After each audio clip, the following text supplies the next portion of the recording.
Welcome to The Fourth Bottom Line, the podcast where we meet people from business, charities and politics who are a force for good.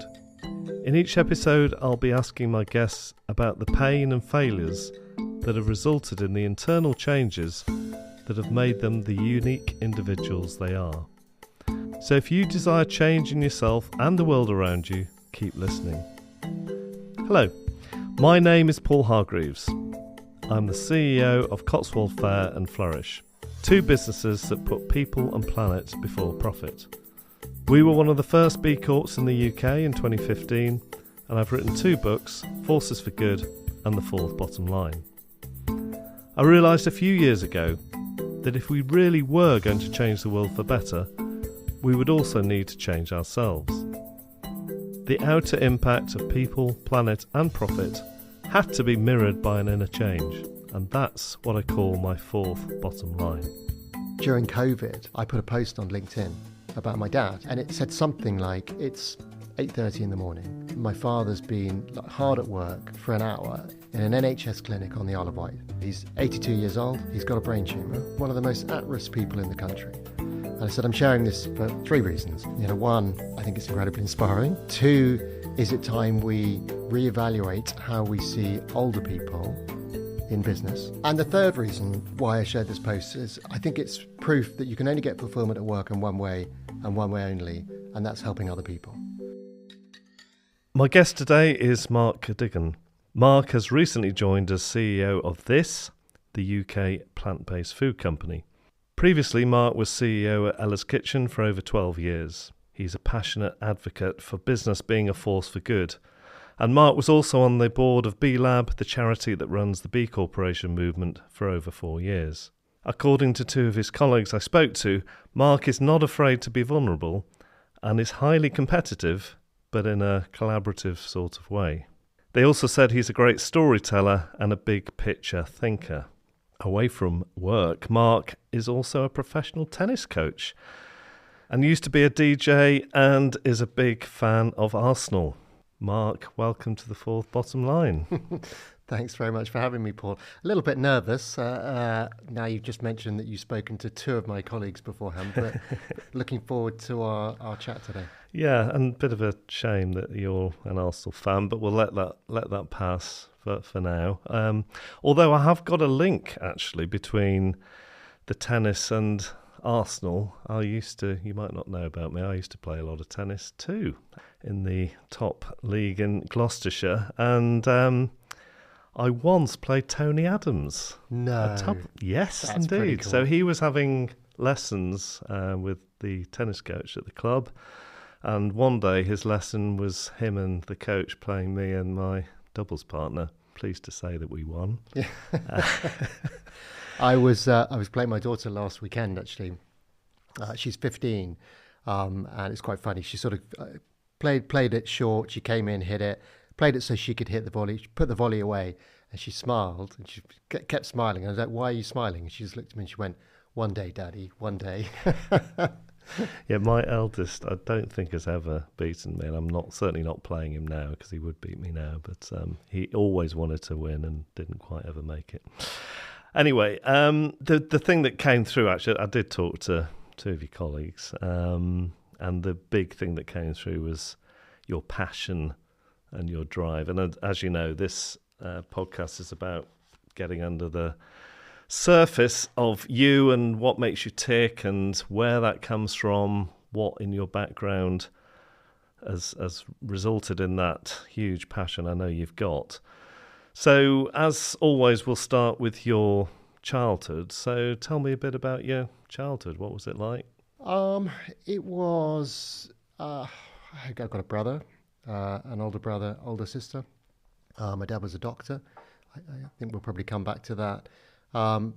Brought up just outside of London in Hampshire. I guess the seminal moment for me and the thing that has probably shaped me or misshaped me perhaps was I was sent away to boarding school. What age were you when? I was just 8. It's a common age, isn't it? In fact, I think we had someone in a previous episode who went to boarding school at the same age. Yeah, I can actually feel myself getting sort of hot and a bit flustered talking about it. And my kids now are 15 and 12, and when they were 8, the thought of sending them away to basically what constitutes, in my mind anyway, a prison at that age, and having 10 years of your life where 75% of your time is not at home, has just an extraordinary impact. Some people like it, but it has an extraordinary impact on the psychology of a child. And for me, it was something that I've only really recently dealt with, the impact, that sort of trauma that it had on me and the way that it shaped my personality. So what was the impact? I mean, I know, talking to other people, think of 2 people that come to mind who basically shut their emotions down because they cried all the time for the first few weeks of being away at that age, and then they've never cried since. So did that happen to you, or was it a different kind of impact? Yeah, I think it's pretty similar. You learn to, I was looking at photos the other day of my school, my old school. It was in Shropshire. And nowadays, they've got these pictures on their website with the kids' dorms with their teddies and things like this. We didn't have teddies. You just would have been shamed into, well, I don't know what. But that just wasn't an option. There was nothing. So it was quite kind of Victorian. And yeah, the impact on me was, and again, you don't really know, it's difficult to work this out when you're young. But the impact for me was there's nobody is going to be there, like for you emotionally. So you do shut down your emotions because there isn't really another alternative. And what it does is it makes you very resilient. It makes you very strong when it comes to that sort of thing. But, I'm sure we're going to talk about vulnerability. It makes it impossible for you to be vulnerable. And something that I've learned from my wife, Rachel, is you can't actually connect with another human being unless you're vulnerable. And so it enables you to be very good at certain things, but kind of surface wise. Yeah. And that's just had a huge impact on me. Okay. Well, I think we'll get on to later the difference between, I think you maybe had some counselling, did you? To get through that. So the pre-Mark version and the Mark I probably know better, which is the Mark of the last few years. We'll come back to that definitely. For now, though, what your values as a child, did they come more from the school or from your parents, would you say? I think it's a bit of both. I'm not sure I got values from school. Just head down and deal with it, and like in prison, I imagine you just sort of get through this experience. So I'm not sure I was taught values that live with me, I suppose. But there are definite moments, thinking back, because fairness is a value that really burns inside me. Things that are unfair. And think back to a moment in my life when I think I must have been about 7 or 8, and I was round at a friend's house, and he was throwing stones and broke a window at his house, and his dad came out and blamed both of us. It was nothing to do with me, but hit me. Now, I've never been hit by my parents, so to be hit as a 7, 8-year-old boy, to be spanked for not doing something. And then I remember my mum, who sadly she died nearly 20 years ago, but she came to pick me up. And I told her what had happened, and she didn't want to address it because she just wasn't a confrontational sort of person. But I remember that was just, I can feel myself getting irate now. It's just that unfairness of something. In those days, that's quite unusual. It's quite unusual. Yeah. I wouldn't be massively unusual now, but yeah, that's extraordinary. What did you want to be when you were younger? Well, I probably shouldn't admit this on a podcast, but my family would definitely tell me this. I don't remember this, but apparently I wanted to be in the army, and the German army, because I liked their uniform. Okay. So maybe we'll edit that one out later. I don't know. I didn't have a grand plan of what I was going to do with my life. I never did. I kind of feel like I've ebbed and flowed as I've gone through it and tried different things. But I wasn't particularly academic at school. I didn't do very well until I got to university, and something clicked inside my brain, and I understood how to learn. But up until that point, I really, really struggled. So I think my school would have not said I was destined to do anything at all. And I probably thought the same thing. So my confidence was pretty low. Got through university, did quite well, and then ended up in food and drink, and have been in food and drink for 30 years. So, I mean, my parents were both doctors actually as well, and they were very much stiff upper lip brigade. Don't show your emotions. Was that, I mean, obviously probably got that at the school. Did you also get that from your parents? A little bit. My dad's quite emotional now as he's got older. But my mum wasn't. No, she wasn't hugely emotional. She was like super strong. She got stage 4 cancer when she was very young, and just didn't want to talk about it with us. And there were moments when she was very upset, and I remember phoning home, and my dad would say she's not up to speaking to anyone now. But outside of that, she was just unbelievably strong. So yeah, I think I a bit of learnt, and definitely that kind of trauma of being sent away and kind of abandoned in a way. That's definitely how I feel looking back. Did you talk to them about that later in life? Maybe not your mum, but your dad? No, I don't think it's something that's up for discussion. I think so much, my dad was a doctor, and he couldn't really afford to make the choices that he made for us. And I think for him, he would just point and say, well, you're all successful. There ends the story kind of thing. So I don't think he's up for, I've certainly been told, for debating the ins and outs or the pros and cons. And was there a spiritual dimension to your childhood at all? Well, yes, I suppose so. In that, when I was 13, I was sent to a school run by monks. Oh, okay. Yeah. Was it, I mean, there's monks who are religious and monks who are spiritual. Which one was it? Well, they were Benedictine monks. I mean, I don't know. You tell me. And there are monks that are behave well, and monks that don't behave well. So yeah, my parents were Catholic, and I was very much brought up in a kind of a Catholic environment. I have drifted away from that as I've got older, maybe because of the experiences I had when I was younger, and definitely feel it's something that's more personal for me anyway. If it's going to be there, than this almost like taught religion where you sit and you say certain things back, and it's not something that connects with me. I wouldn't call that spirituality. I mean, ever since I've known you, you've had a very strong purpose about you. When did you? I mean, I would say everyone needs to discover the unique reason they're on this earth, and I think you're a good exemplar of that. How long has that been true for you, and how did it arise? I think there are a couple of things. Meeting Paul Lindley, who was the founder of Ella's Kitchen, quite a few years ago, and Paul talking sort of fluently about the purpose behind Ella's Kitchen. And up until that point, I just presumed that the purpose of business was to make money, to look after people and the environment. But surely it was to make money, and as much money as possible. And Paul would talk about the Ella's Kitchen purpose around children's health and nutrition, and I just thought, what are you talking about? I honestly, I just thought he's a bit woo-woo, shall we say.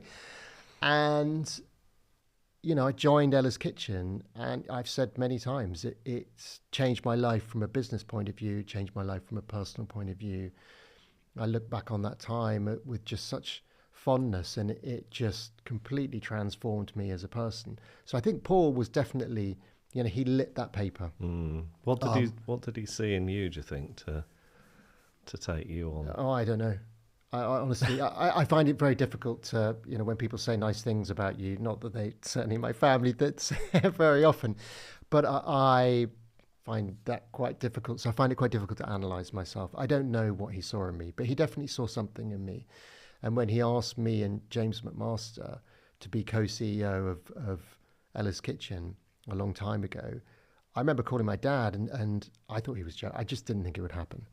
It wasn't part of my plan. I didn't think I could do it.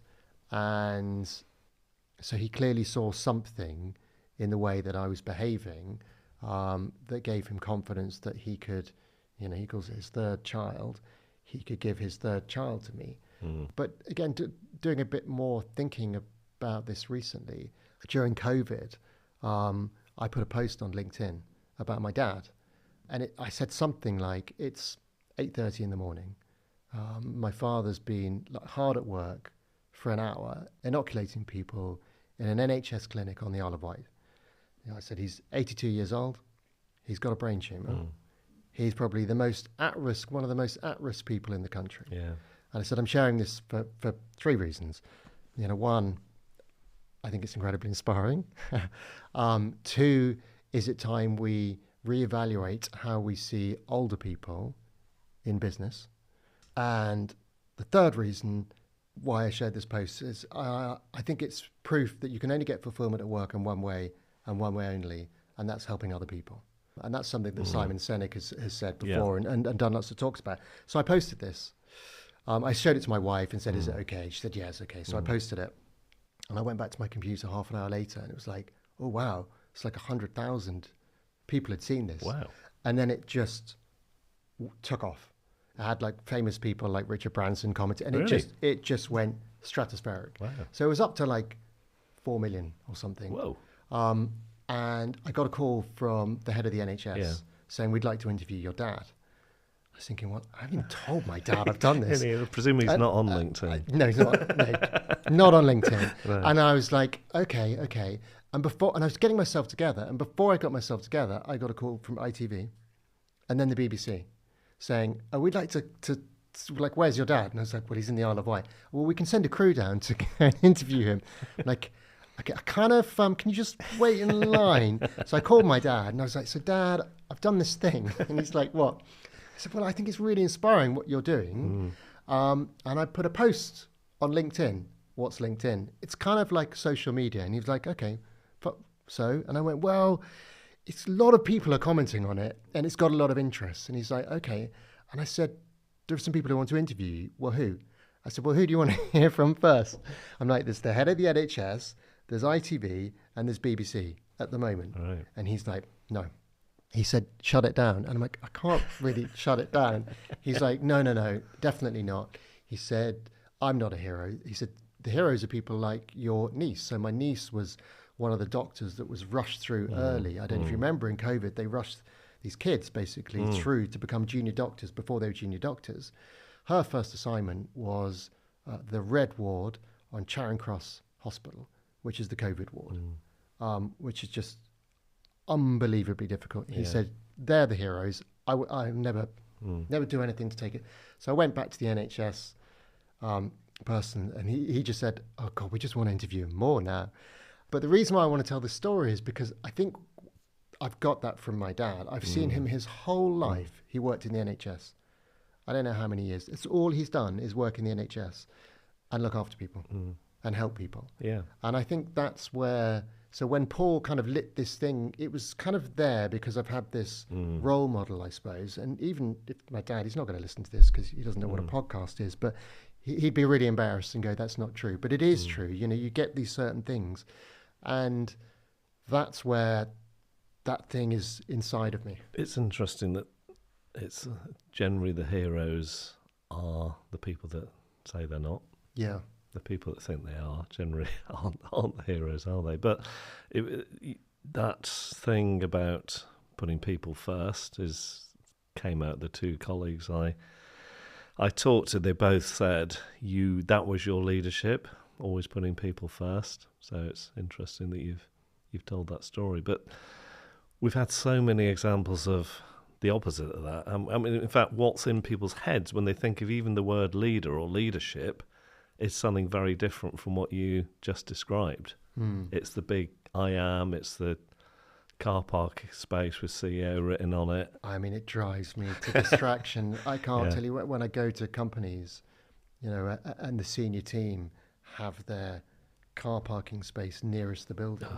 I mean, it's just extraordinary because it's just extraordinary. I remember talking to a bunch of school kids recently. Obviously, I got a bit of B Corp in, and it was just like that bombed with them.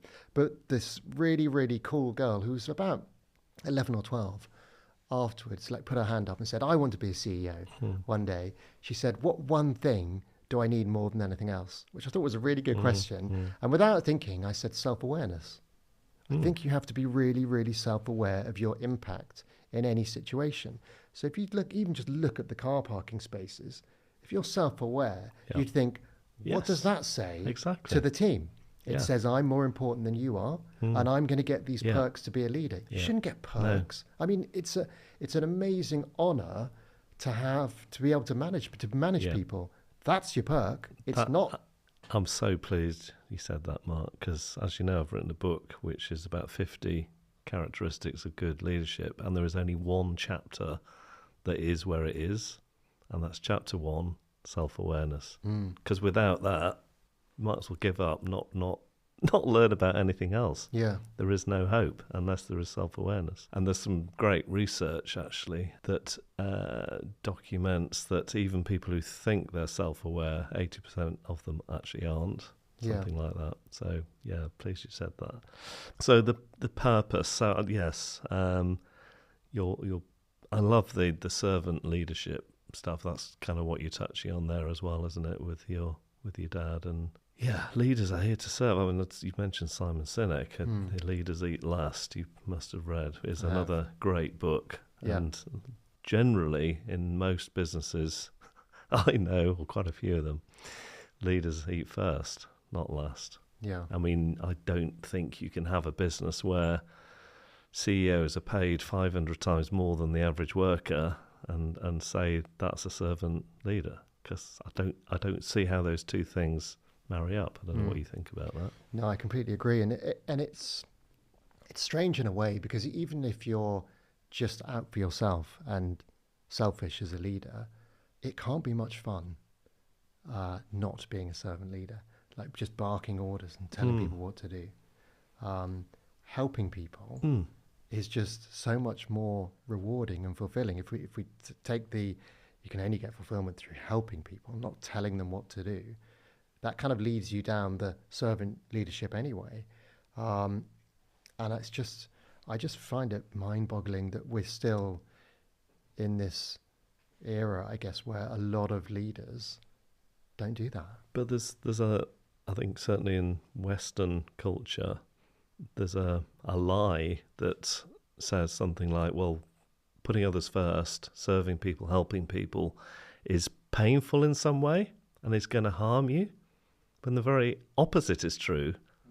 That human beings, we're community mammals at the end of the day, aren't we? We get our reason for being by serving others, and this can be proved on a psychological level, and all the endorphins and stuff. This is how we are fulfilled, is by serving and looking after other people. Well, and take it to the extreme. So the Olympics. It's the 100 meters. It's a very selfish sport. You're just doing it for yourself to get the gold medal for yourself. Linford Christie did that and got the gold medal.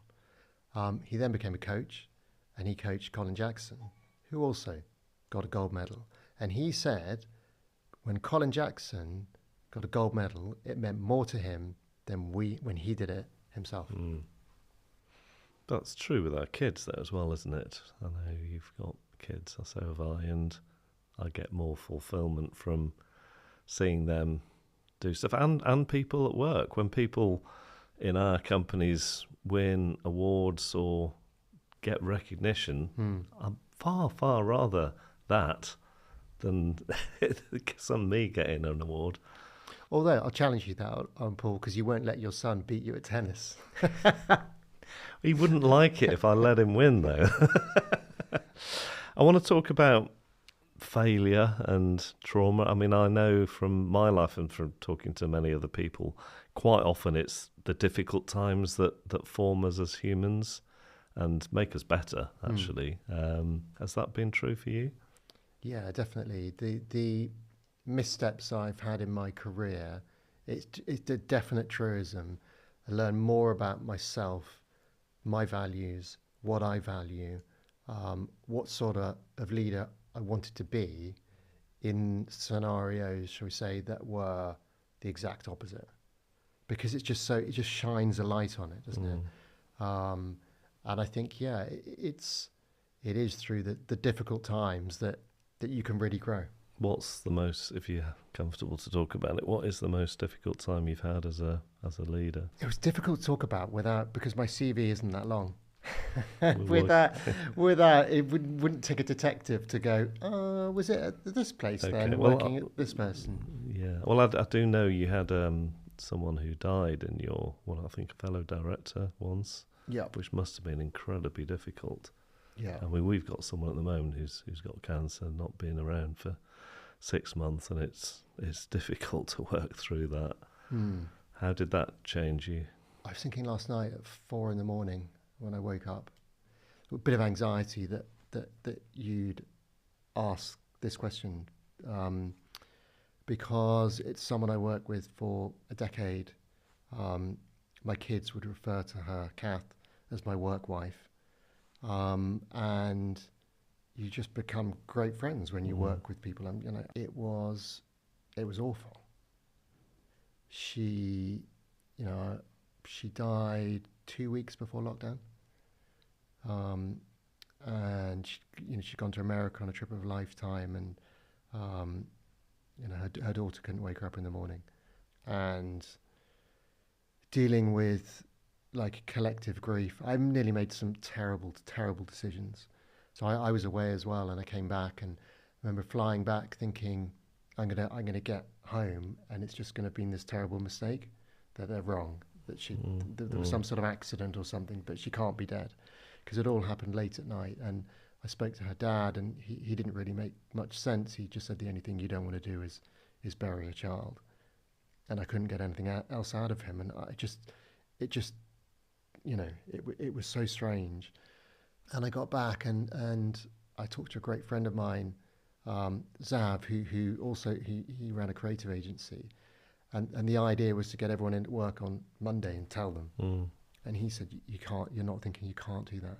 You can't tell people that sort of news. You need to call every single person.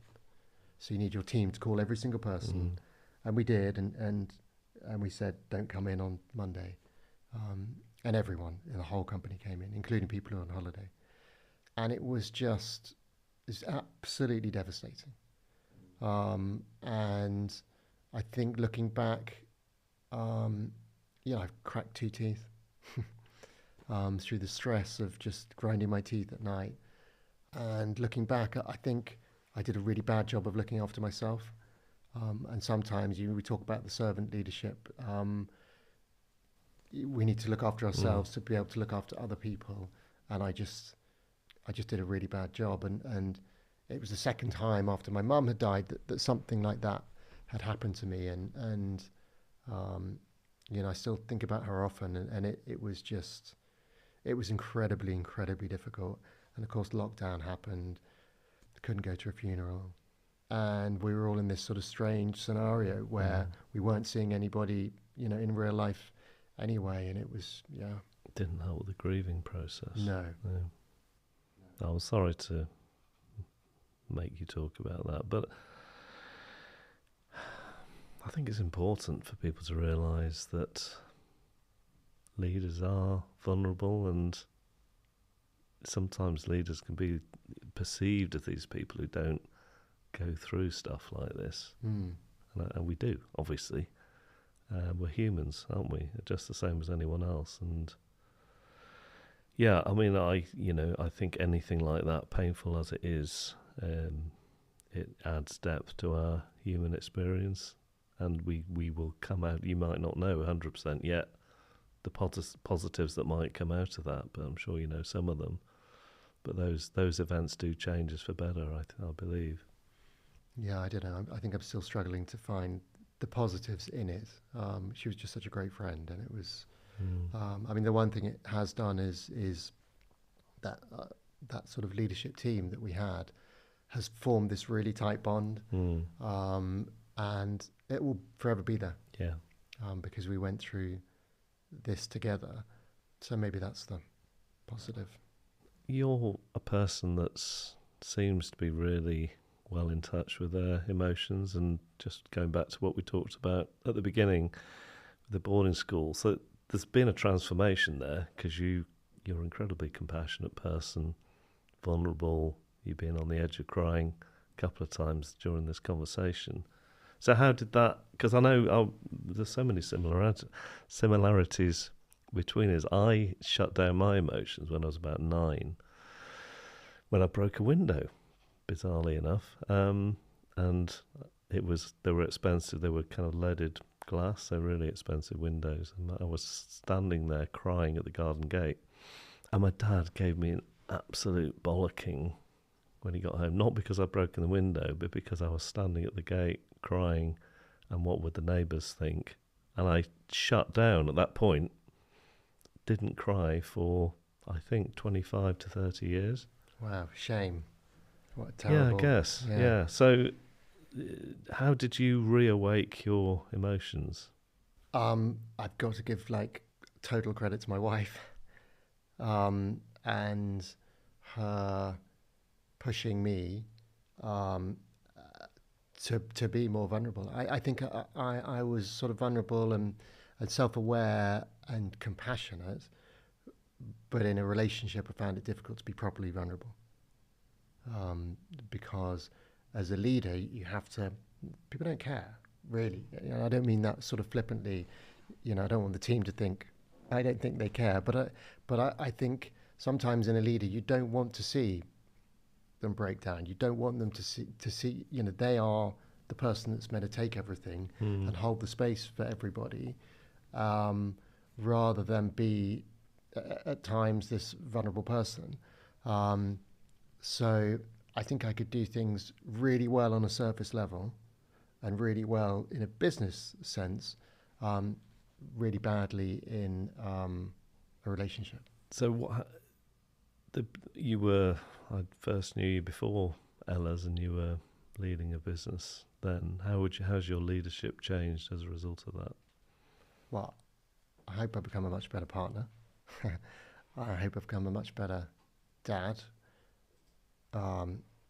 which is going to be particularly important with 2 girls.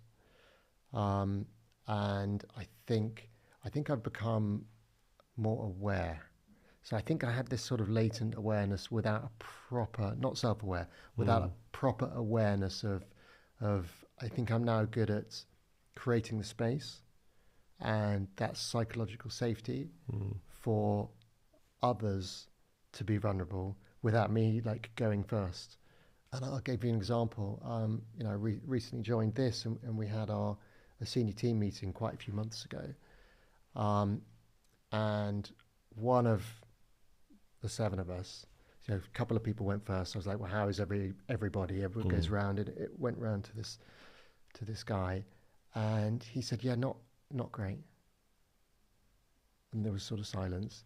He said, well, I've got this and this going on at home at the moment, and I'm really struggling with it, and I feel that I'm doing a really bad job at work as a result of it. And he went on for a bit, and you could hear a pin drop, and I've told him this.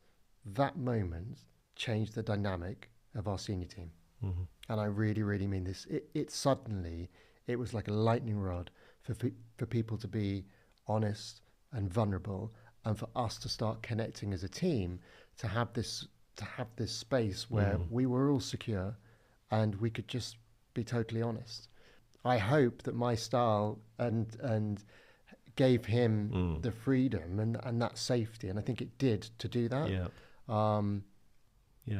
We've had similar moments actually in both sides of our business. In fact, I can think of 2 incidents, one in the wholesale, one in the retail, where there was a moment like that. In fact, one of them was when the Russians invaded Ukraine. And literally, we had to abandon the meeting for half an hour and start again because there was too much emotion in the room to carry on.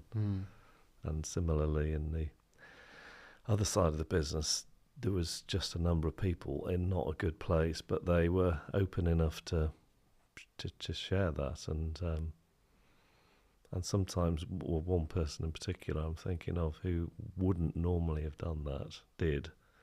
And it does completely change the dynamics, doesn't it? Yeah. You suddenly, and I'm glad you mentioned friendships at work. I wrote an article yesterday, actually, because one of the pieces of advice, I'll go on to your advice that you got at the beginning later on, but one piece of advice I was given right at the beginning of the business was don't be friends with people that work for you. I've ignored it, by the way. But yeah, there's this sense that it's the lack of vulnerability. The person that said it to me wouldn't have ever been vulnerable.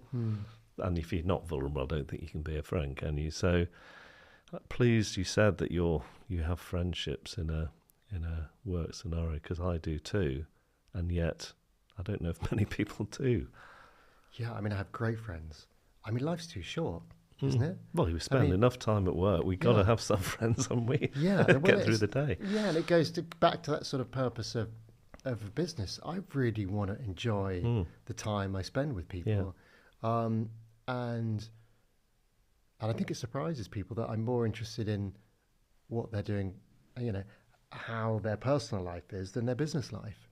So yeah, I just don't understand. Well, the thing is, if you're not, then people think the only reason they're there is for the company and make money for the company. Yeah. If you are asking about them as people, as human beings, they're suddenly the most important people in the room, not the financial bottom line. Yeah. Or anything else, or the KPIs. And you have a better business as a result, don't you? Completely agree. I think you're probably in the second half of your life. How do you think the second half is going to be different from the first? I think I'm probably well into my second half. I think you're less into it than I am, but there you go. At 51, there's this new book called The 100-Year Life, and I was quite inspired by it because it talks about how maybe not my generation, but the generations, so maybe my kids, they can expect to live to 100. And this idea of like 3-stage life. So you've got education, you've got work, and you've got retirement. That's gone. Because now we're going to have, because you're going to live for so much longer, you can't do nothing between the age of 65 and 80. Yeah. And there's this idea that there's going to be this new part of your life. So I've kind of been inspired by that, and I'm looking at, well, what's going to be the new part of my life? I don't know yet. I feel like the latter near 10 years has been all around business being a force for good and the B Corp movement. I don't know what it's going to be. It's not going to be money. Maybe we'll check in 10 years' time and see. But I'm not going to keep doing what I'm doing for that much longer. This Benedictine monk I mentioned earlier, Richard Raw, he's written a book called Falling Upwards, I think it's called. And he basically talks about the first half of life being preparation for the second half of life, when people are a lot more fruitful. So a lot of the first half of life is about getting rid of the ego side of us, so we can come into our true self in the second half. And I think, well, certainly for me, the last 10 years of my life have been the happiest and most fulfilled than any of the previous whatever decades were before that. Yeah, I think I'd say the same thing. And it's interesting because we were talking about ego just before this, and I was telling the story of how a few months ago I was on a panel for World Earth Day, and after the panel this lady said, "Oh, can I just ask you some questions to camera afterwards?" I said, "Yeah, sure." And she said, "Just start by saying who you are and what you do." And I said, "Oh, well, hi, my name is Mark Cuddigan. I'm the CEO of this. We're a UK plant-based food company." And she said, oh, can you just do that again? And I said, "What do you mean?" She said, "Could you just say you used to be CEO of Ella's Kitchen? Because no one's heard of this." Yet. Yeah. But it was like, oh, okay, there's that ego. Definitely the balloon has been burst. What is it that most frustrates you about yourself? I think I'd like to be calmer. And I think people at work probably think I am quite calm. But a couple of years ago, my wife and I were doing meditation, and Mimi, my eldest, was saying, "I don't understand, why are you doing meditation?" And before we could answer, She looks at me and goes, I understand why you're doing it, Daddy, but why do you need to do it, Mummy? I'm like, okay. Yes, no, I think it's probably the same with my wife. She's doesn't need to do it. I definitely do. Yeah, so I think, and I think I'm getting better at this, like putting things into perspective. And but I often said, you know, what would yourself in 10 years' time, what would the advice be? Now you're anxious about this or dealing with this problem. It would be, it's not that big a problem, right? I mean, 99% of the time, it's going to be like it's okay. It's not gonna matter. So I think I'm getting better at that. But that's a good one. A friend of mine, Paul McGee, he's written loads of books. Sumo guy is his thing, but is how important is this going to be in 6 months' time? Yeah, is a good question to ask when you're stressing about something. Yeah, I suppose that's maybe better than in 10 years' time. So I was going to ask you about spiritual practices. So you meditate still, do you? What kind of form does that take? Yeah, so now I try and do Headspace every day. Okay, the app. Yeah, just the app. So it's 15 minutes of, and I do feel it makes a difference in sort of calming me. And I'm sure the kids are very grateful that I spend the time doing it. And you get out in the countryside as well, don't you? As much as we can. We have a dog.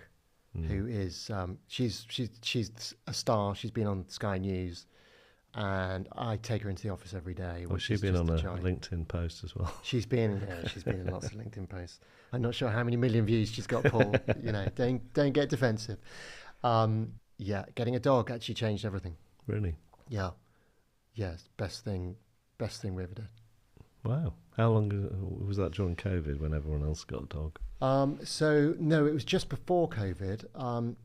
I went to an event at the American Embassy, and so Anthony Seldon was talking.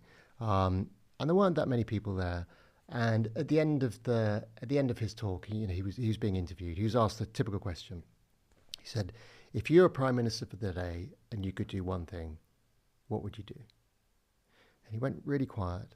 And he said, I've been in education all my life. I've been headmaster of multiple schools. He was currently Vice-Chancellor of Buckinghamshire University.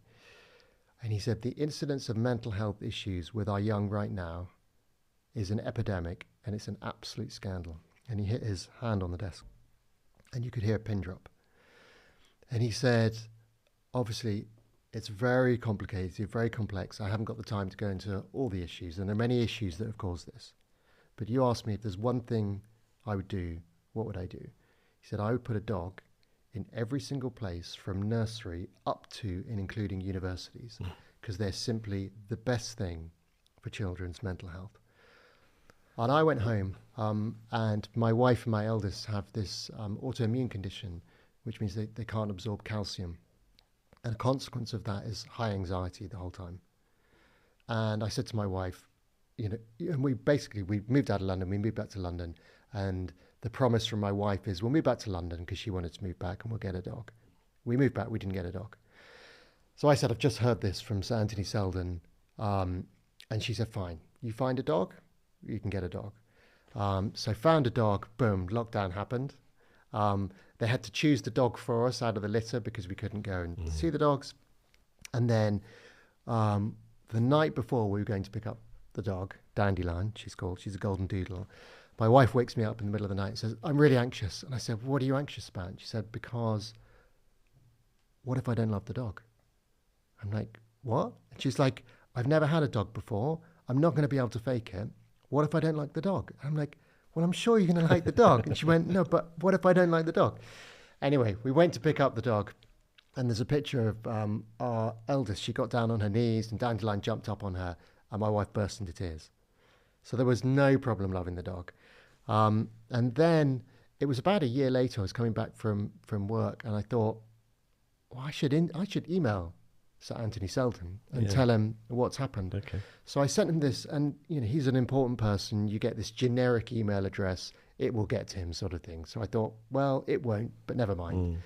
And I sent him this email and I said, I went to the American Embassy and as a direct result of what you said about dogs and mental health, I was able to persuade my wife that we should get a dog. Here's a picture of my two girls with the dog.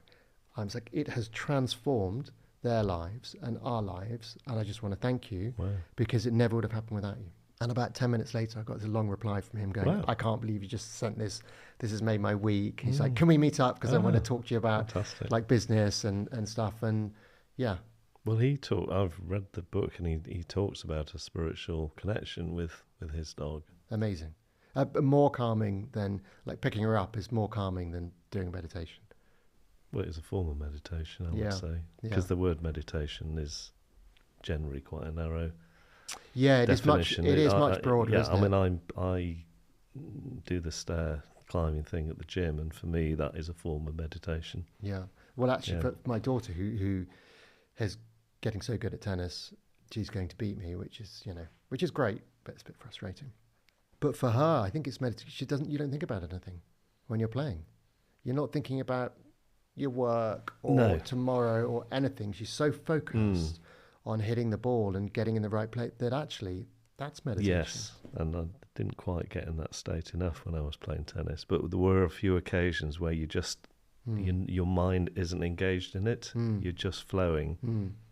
Unfortunately, it didn't happen that much, but when it did, everything worked. What do you think will be on your tombstone? I'd love to put something like, I told you I was ill. Well, that's been done before. That's been done before. What would I like on my tombstone? I don't know. What would you put on your tombstone? Well, I'll tell you what. One of the things I did ask. I did my best. I did my best. I'm still trying. Yeah. I asked your colleagues what they thought would be on your tombstone. No. Yeah. This is not nice to think about dying. No, I know. I did preface it by saying clearly it won't be happening for probably another 49 years. Well, I hope based on your yeah.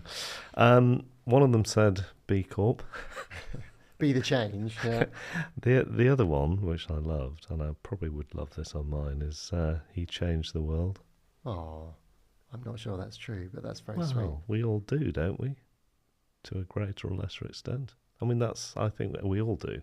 I mean, some people do it in quite a noisy way. Other people, and I had one on this show a couple of weeks ago, gets on with it quietly, no song and dance. She is making a massive impact. She probably doesn't know half of it.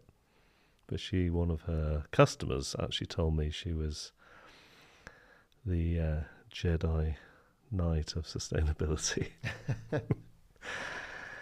What legacy do you want to leave?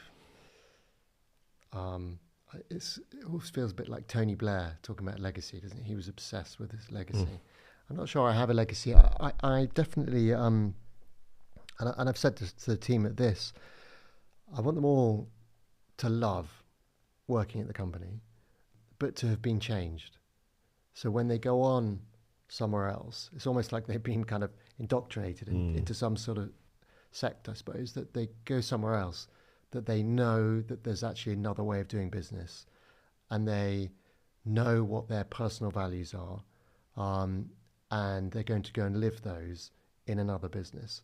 And one of the things that makes me really, really proud is the number of people that left Ella's Kitchen when I was there and since, and have gone on to other companies that have then become B Corps. So they're like living what they believe, and they're changing the world in some small way with the companies that they come into contact with. So that's pretty cool. That is changing the world, isn't it? Yeah. As well. And also that is how movements build, is from that kind of it's almost like a propagation, isn't it? One seed or grain of wheat goes to 30, 60, 100. Sorry to get macabre again, but if you were on your deathbed and could only leave one lesson behind to others, what would it be? I would say that we can make more of an impact than we think. We choose who we buy from, where we buy from.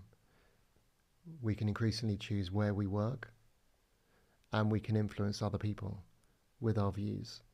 And I feel strongly that a lot of the younger generations have lost hope,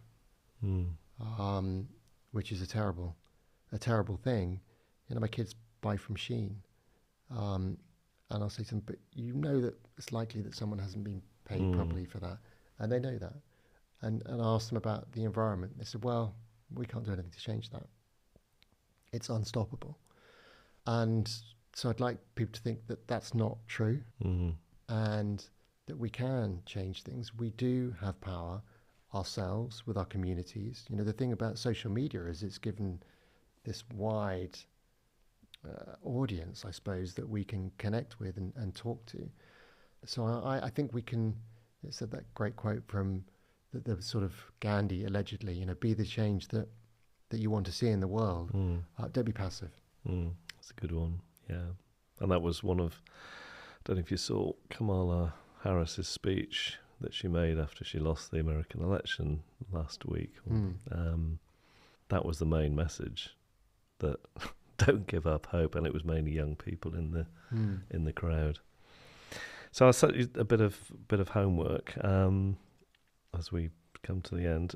What's one piece of advice you wish you had when starting out that you didn't? I think just that everything's going to be okay, to believe in yourself a bit more, have more confidence. I think it took me a long time to get to where I'm comfortable in myself, and I think that's a shame. I wish I got there sooner, and I wish I dealt with the things that I needed to deal with sooner. And one piece of well-meaning advice you did have but ignored? I think it's just more, I can't think of a particular thing that somebody's told me that you know, turned out to be nonsense. But I do you know what I mean? One of those things was like, I ignored that. I think so I'm going to change. I told you I'm maybe a bit disruptive, and I haven't been disruptive enough, which I'm chastising myself for. But I do remember, you know, when we were skiing as a family when I was 7 or 8 or something, and I hadn't fallen over all day, and I was so pleased with myself, like really pleased with myself, because I was the only person. And I said to my dad in the evening, I was like, do you know I was the only member of the family that didn't fall over today? And he just, without even thinking, he turned around and went, that's because you didn't try hard enough. I was like, oh. So I remember that kind of like, you know, you got to, it's become so talked about, isn't it? It's a bit of a cliche now about failure and learning from your failures and all this sort of stuff. Enough risks. I'm like, oh God, if someone talks about it anymore, it's just like, stop. It's like too much. But that's the sort of converse of, or the reverse of that. But then I would say this idea that was taught to me, that business is about making money. I wish I'd found out sooner that there was this other way. Yeah. It feels a bit like Star Wars, doesn't it? This other way. There's another way. Because the kids at school that wanted to go into business were all the kind of selfish ones, and the better human beings were going into caring professions. And how wrong is that? That's why, I mean, like you, I go into schools, and that is the main message. You can be a good guy and be in business, and you can make the world better through business. Absolutely. Yeah. And with the 50 leadership characteristics, I'm not claiming that book's exhaustive, but one that you feel that you need to most work on over the next few years? You may disagree with this, but I picked out vulnerable, because I think I know I'm good at, like I said before, creating that space and ensuring that people feel psychologically secure so they can be themselves. But I do struggle with how much of that relates to me and how much people want to see of me. Because if you think, you know, reporting to a manager, for example, you don't really expect them to tell you their troubles, and you probably don't want them to either.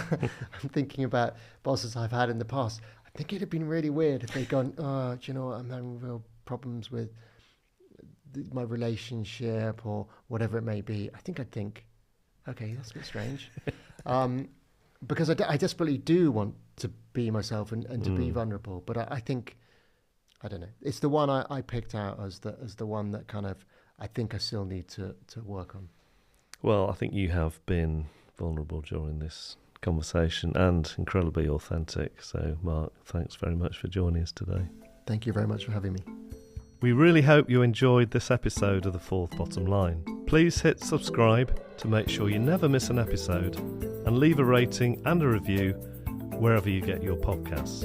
And if you want to learn more about my work, follow me on LinkedIn, visit my website paulhargreaves.co.uk, or look out for my 2 books, Forces for Good and The Fourth Bottom Line. Thank you for listening.